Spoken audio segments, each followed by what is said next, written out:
There are photographs of Tina Livanos standing on the decks of enormous yachts, surrounded by royalty, movie stars, and some of the richest people on earth.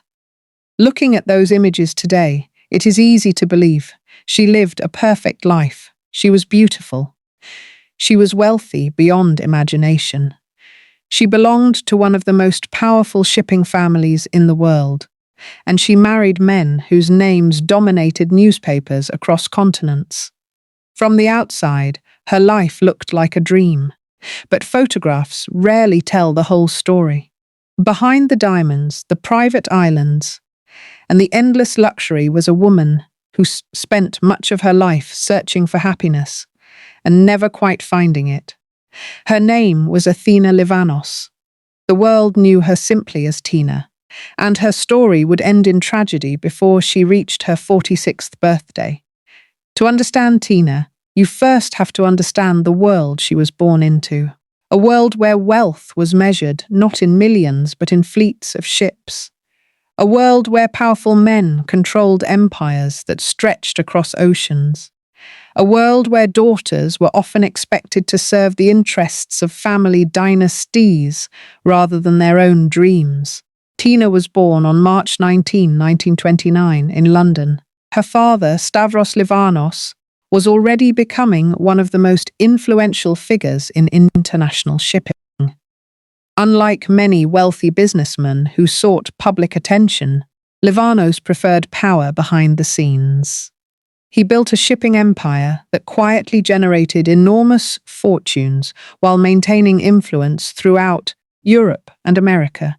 His family moved between London, Paris, New York, and Greece. The Livanos children grew up surrounded by privilege that most people could scarcely imagine. They stayed in the finest hotels. They attended elite schools. They spent summers on yachts and winters in luxurious homes. Money was never discussed because there was simply so much of it. To the Livanos family, wealth was not something to boast about. It was simply the air they breathed. Tina had one older sister, Eugenia. The two girls were extremely close, despite their luxurious upbringing.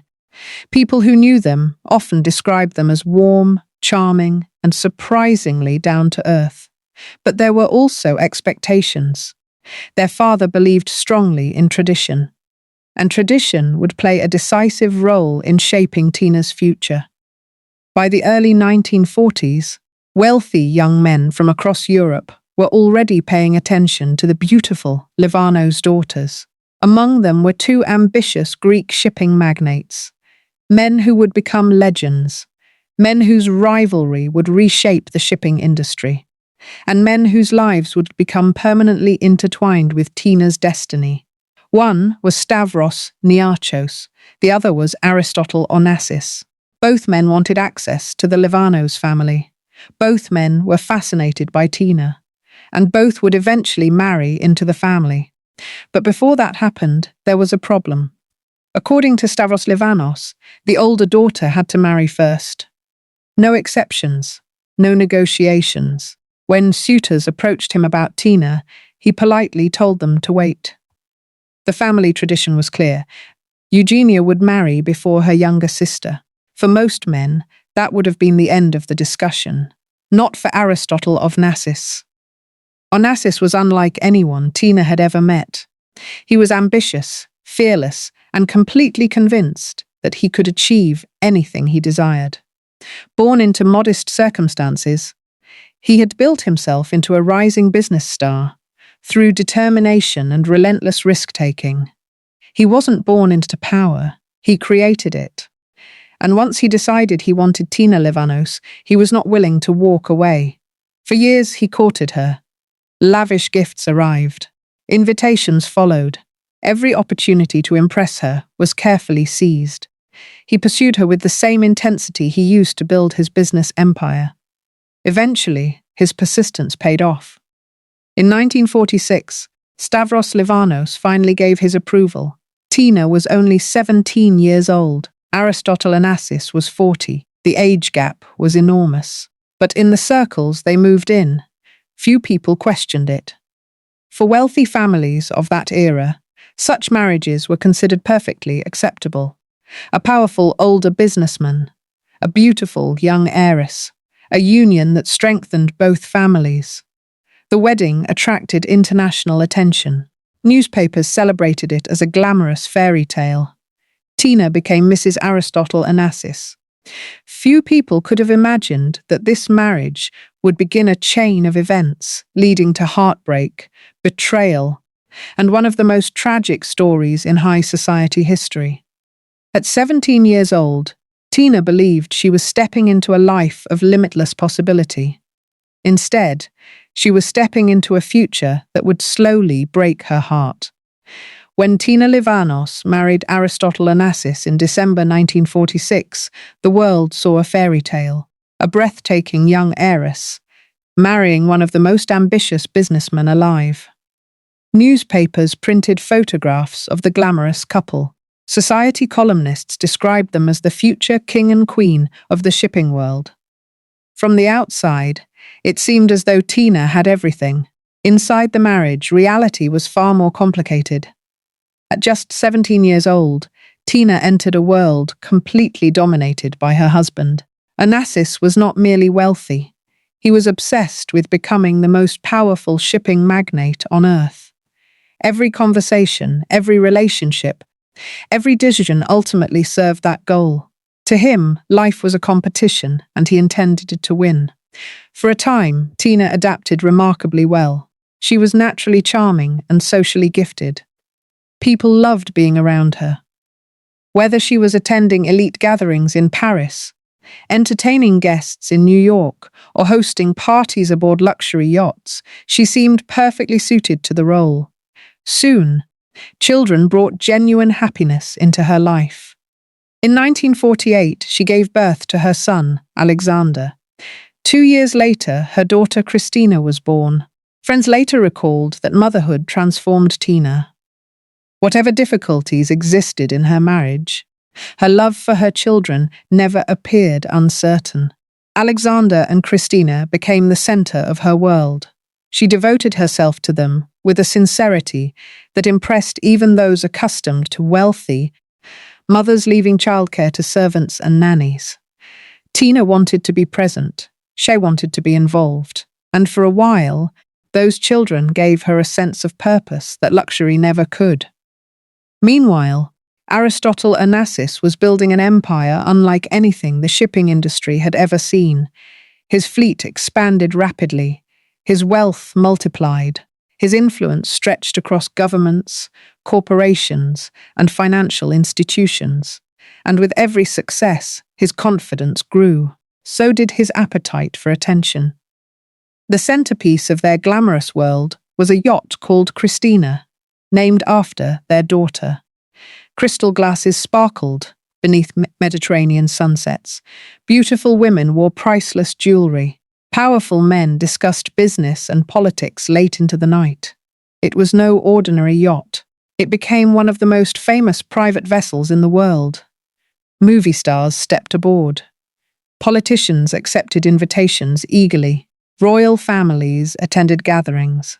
The guest list sometimes looked less like a social event and more like a meeting of the world's most powerful people. When photographs from those parties appeared in magazines, readers could only dream about such luxury. And at the center of it all stood Tina, elegant, smiling, perfectly dressed, the ideal wife of a billionaire. Yet appearances can be deceiving. Behind the glamour, cracks were beginning to form. Onassis loved success. He loved admiration. And perhaps more than anything else, he loved being desired. Faithfulness was never one of his strengths. Rumors followed him constantly. Beautiful actresses, socialites, models. Women appeared and disappeared from his life with alarming frequency. At first, Tina tried to ignore the gossip. In their social circle, wealthy men often behaved this way. Wives were expected to remain silent. Scandals were quietly managed. Public appearances continued as though nothing had happened. But silence comes at a cost, and year after year, Tina paid that price. The woman who had entered marriage as a hopeful teenager slowly became someone else. The betrayal was not a single event, it was a pattern. A repeated reminder that she was often treated more as part of Onassis's image than as an equal partner. Still, she endured, for the sake of her children, for the sake of appearances, and perhaps because she hoped things might eventually change. But then another woman entered the story. A woman unlike any who had come before. Her name was Maria Callas, one of the greatest opera singers in history. Brilliant, passionate, famous throughout the world. When Onassis met Maria Callas, something changed. This was not merely another affair. It was an obsession. The relationship became impossible to hide. Every newspaper wanted details. Every gossip columnist followed the story. And eventually, Tina was forced to confront a reality she could no longer ignore. The marriage she had fought so hard to preserve was already over. Then came the moment that shattered everything. A moment that would end 14 years of marriage forever. Tina discovered the truth directly. Not through rumors, not through newspapers, not through whispers from friends. She saw enough with her own eyes to understand that there was no going back. The humiliation was complete, the betrayal undeniable. And for the first time in her adult life, she made a decision entirely for herself. In 1960, Tina Livanos filed for divorce. She was 31 years old. She had spent nearly half her life as Aristotle Onassis's wife. Now she would have to discover who she was without him. But freedom did not bring peace. Instead, it opened the door to an even darker chapter. Because the tragedies waiting ahead would prove far more devastating than a broken marriage. And one of them would involve the person Tina loved most after her children, her sister, Eugenia. Divorce changed Tina Livanos. Not overnight, not in a dramatic way that newspapers could photograph, but slowly, quietly. The woman who had once believed love and loyalty could survive wealth and power now carried a deep disappointment she rarely spoke about. At 31, she was no longer Aristotle Onassis's wife. She was now a divorced woman in a society that still viewed divorce with suspicion. Yet she refused to collapse. For the sake of Alexander and Christina, she kept moving forward. Those who knew her during this period often described her as devoted to her children. Whatever pain she felt, she tried to shield them from it. And for a while, it seemed she might finally find stability. In 1961, just over a year after her divorce, Tina married again. This time, her husband was John Spencer Churchill, the Marquis of Blandford, heir to one of Britain's most famous aristocratic families. The marriage appeared respectable, safe, predictable, everything her first marriage had not been. Tina entered a completely different world. Instead of shipping tycoons and business empires, she found herself surrounded by ancient titles, country estates, and centuries-old traditions. The magnificent Blenheim Palace became part of her new life, the home where Winston Churchill had been born, the centre of one of Britain's most prestigious noble families. For a moment, many believed Tina had finally escaped the chaos of her past. But appearances were misleading once again. The marriage lacked passion. It lacked joy. It lacked the emotional connection Tina desperately needed. They were compatible on paper, not in reality. And while the marriage survived for nearly a decade, something far more devastating was already approaching. A tragedy that would destroy the fragile stability Tina had managed to build. The tragedy involved the one person who understood her better than anyone else. Her sister, Eugenia Livanos. The two sisters had shared everything since childhood, born into the same extraordinary world, raised under the same expectations, married to the two most powerful rivals in Greek shipping. Their lives had unfolded almost like parallel stories. Eugenia had married Stavros Niarchos. Tina had married Aristotle Onassis. The rivalry between those two men became legendary. They competed for ships, for influence, for prestige, for dominance over the shipping industry itself. Yet, despite the hostility between their husbands, Tina and Eugenia remained close. Then came the night of May 3, 1970, a night that would haunt Tina forever. Eugenia was staying on the private Greek island owned by Stavros Niarchos. Tina happened to be there as well. What happened that evening remains controversial even today. According to official reports, Eugenia was found unconscious in her bedroom. An empty bottle of sleeping tablets was discovered nearby. Doctors were called. Attempts were made to save her. Nothing worked. She died at the age of 43. Officially, her death was ruled a drug overdose. Case closed, but not everyone accepted that explanation. During the examination, doctors noted bruises on Eugenia's body. Questions immediately emerged. Where had those bruises come from? Had there been an argument, a struggle, something more sinister? Niarchos insisted the bruises resulted from efforts to revive her. Authorities eventually accepted his explanation. No charges were filed. No further action was taken. But rumors refused to disappear. The public remained fascinated. The mystery lingered. And Tina never forgot what had happened.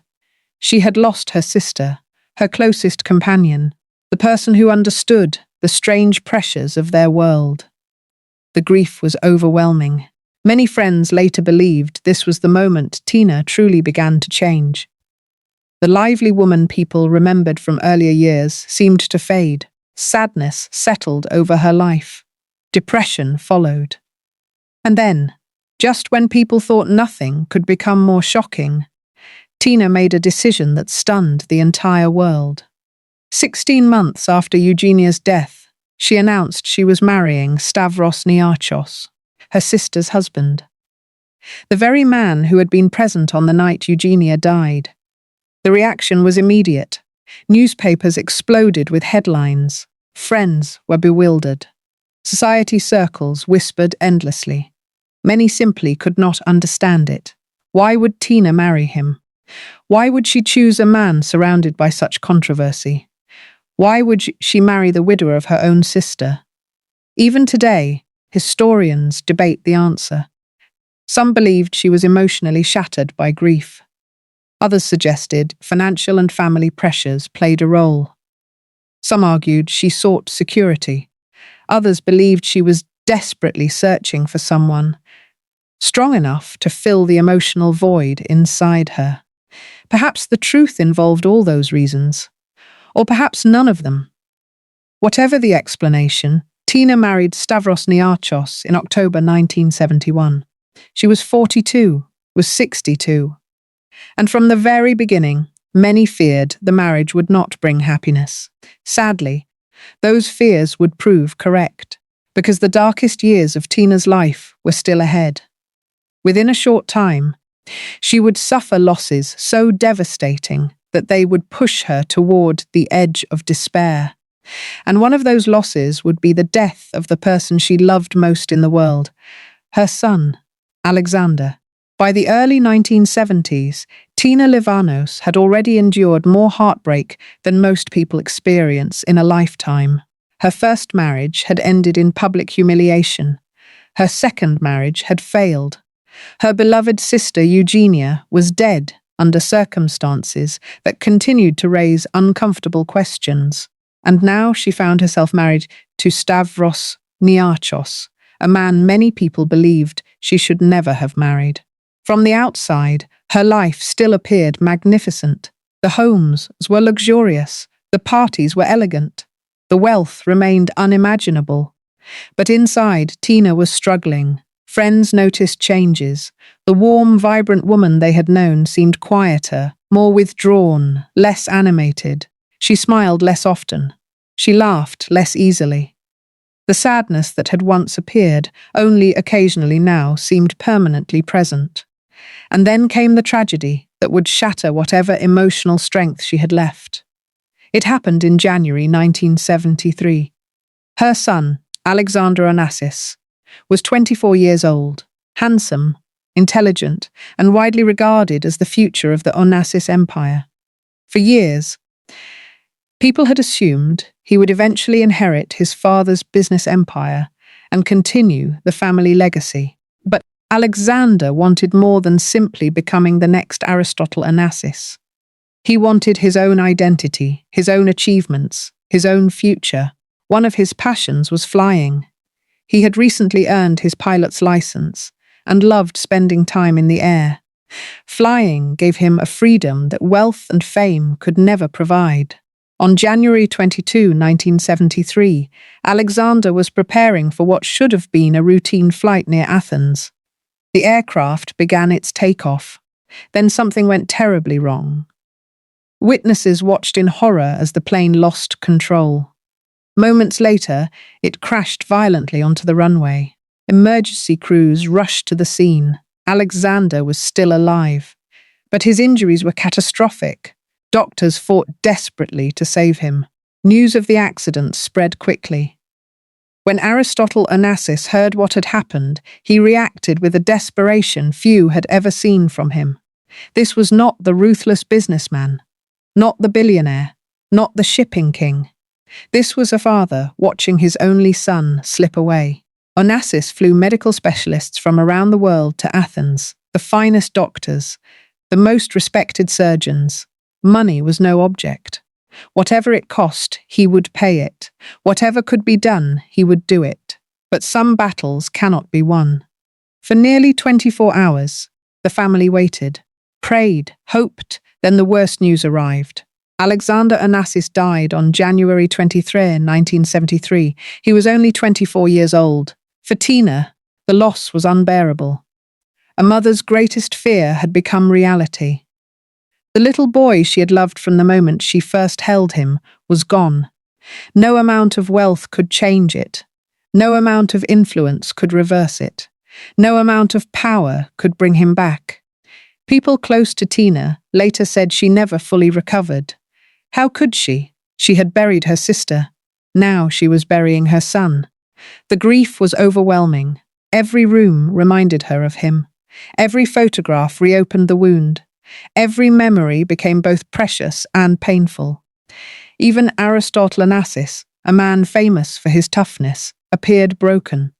Friends said they had never seen him so devastated. The death of Alexander seemed to extinguish something inside him. The future he had imagined for decades disappeared overnight. And while Onassis struggled with his own grief, Tina faced another reality. She was increasingly isolated.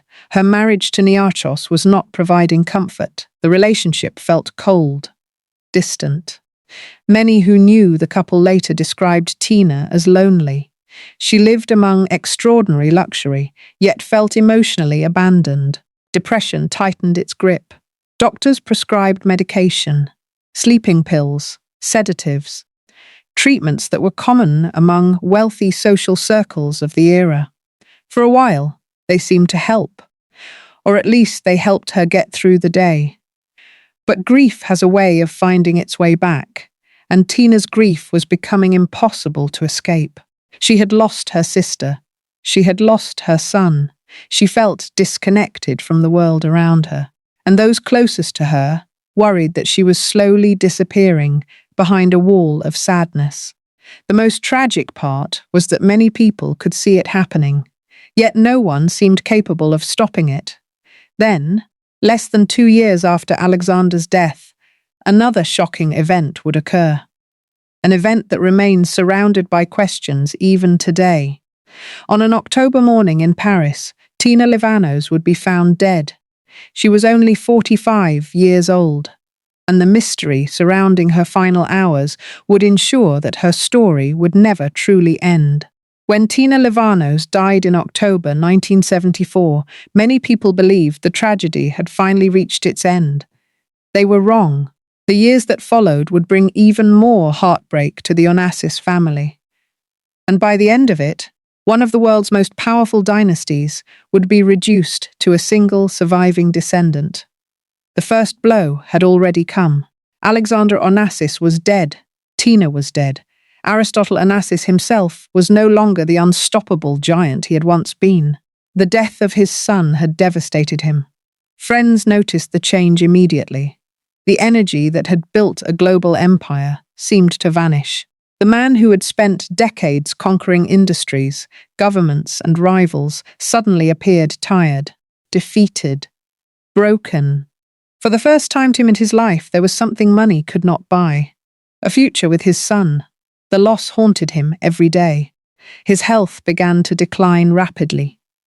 The powerful businessman who had once commanded attention wherever he went now spent much of his time battling illness and grief. On March 15, 1975, Alexander Onassis died. He was 69 years old. Officially, the cause was respiratory failure, complicated by a serious autoimmune disease. But those who knew him believed he had truly died 2 years earlier when Alexander's plane crashed. Everything after that had simply been the final chapter. With Aristotle gone, the vast Onassis fortune passed primarily to his daughter, Christina. Suddenly, Christina Onassis became one of the richest women in the world. She inherited unimaginable wealth, ships, investments, properties, businesses, a financial empire worth hundreds of millions of dollars. Many assumed she would now live the glamorous life her parents had known. Instead, Christina carried the same loneliness and sadness that had haunted her family for decades. She had lost her brother, she had lost her mother, she had lost her father, all before reaching middle age. The money remained. The people she loved did not.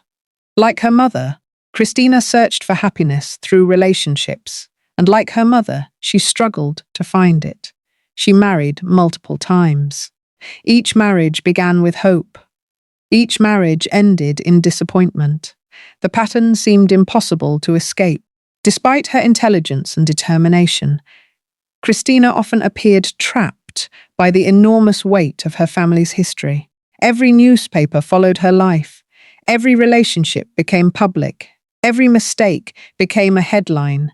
It was a burden few people could understand. Then, in January 1985, a new generation arrived. Christina gave birth to a daughter. She named her Athena. The name carried enormous significance. It honored Tina Livanos, the grandmother the child would never know. For a brief moment, it seemed as though the family might finally be entering a happier chapter, a new life, a fresh beginning, a chance to break free from the tragedies of the past. But fate had one final cruel twist to deliver. In November 1988, Christina Onassis died suddenly in Argentina. She was only 37 years old. The official cause was acute pulmonary edema, the same condition listed as her mother's cause of death 14 years earlier. The similarity shocked observers around the world. Now Alexander was gone, Tina was gone, Aristotle was gone, and Christina was gone. The Onassis dynasty had almost disappeared within a single generation. Only one direct descendant remained, a little girl named Athena. She was just 3 years old when her mother died. Too young to understand the history she had inherited. Too young to know the burden attached to her name. Athena grew up largely away from the spotlight that had consumed previous generations. Raised in Switzerland, she experienced a far more private childhood than her mother or grandmother ever had. As she grew older, she chose a different path. Rather than becoming a socialite or business figure, she devoted herself to equestrian sports. She became an accomplished horse rider and largely avoided the public attention that had followed her family for decades. Many observers saw wisdom in that choice. After everything her family had endured, privacy may have been the greatest luxury of all. Meanwhile, the names Onassis, Livanos, and Niarchos remained famous. Their fortunes continued. Their foundations funded hospitals, universities, museums, and cultural institutions. Their influence survived. But the people at the center of the story were gone, and behind every glamorous photograph remained a painful truth. The wealth had lasted, the happiness had not. In the end, Tina Livanos' story was never really about money. It was about a woman searching for love, belonging, and peace in a world that valued power far more than emotional well-being. She was born into extraordinary privilege. She moved among the richest and most influential people on earth. She lived a life most people could only dream about. Yet the thing she seemed to want most was the one thing her world could never guarantee: a genuine sense of happiness. And that may be the saddest lesson of all. Tina Livanos' life reminds us that wealth, beauty, and social status cannot guarantee happiness. Despite having everything the world admires, she spent much of her life searching for love, peace, and belonging. Her story teaches us that true happiness comes not from money or power, but from meaningful relationships, emotional security, and being valued for who we are rather than what we possess.